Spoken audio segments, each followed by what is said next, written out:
Boker Tov, we continue with a 3-minute daily dose of Torah. Having started yesterday the discussion about Yaakov and the ladder, which we haven't gotten to the ladder itself, and we read the first verse. That's where he lies down bamakom, at the place. Now, one interpretation of Vayifga bamakom is a rabbinic read that says that makom doesn't refer to the place, but rather one of the rabbinic descriptions of God. God is called the Makom. He is ever present or omnipresent. He is the place because the whole world is his place. The world is within him, and he does not. That's the rabbinic teaching. God is the Makom. So what does it mean by Vayifga b'makom? And so that will be an interpretation that's offered that Yaakov establishes the prayer of Mariv. Because Vayifga b'makom kiva hashemesh, the sun has set, and now he is yifga b'makom.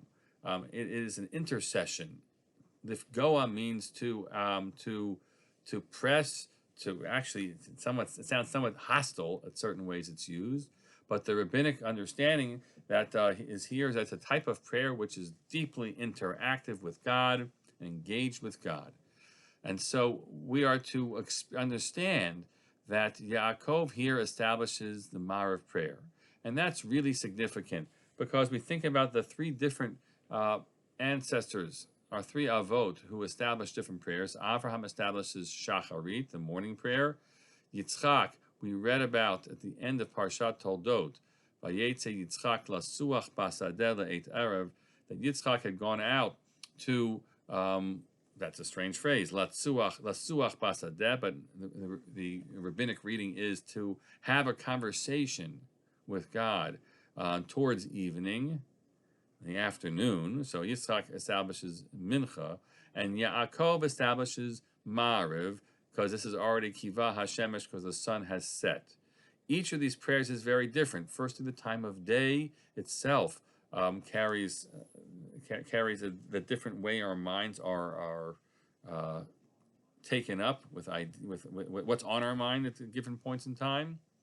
But also unique to each of these tefillot is the character, the individual who establishes them.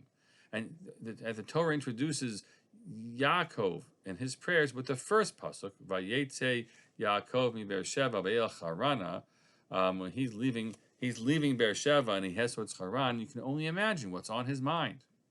He's fleeing a brother who intends to kill him. He's heading to Haran, to a world he doesn't know, to try to find some safety there.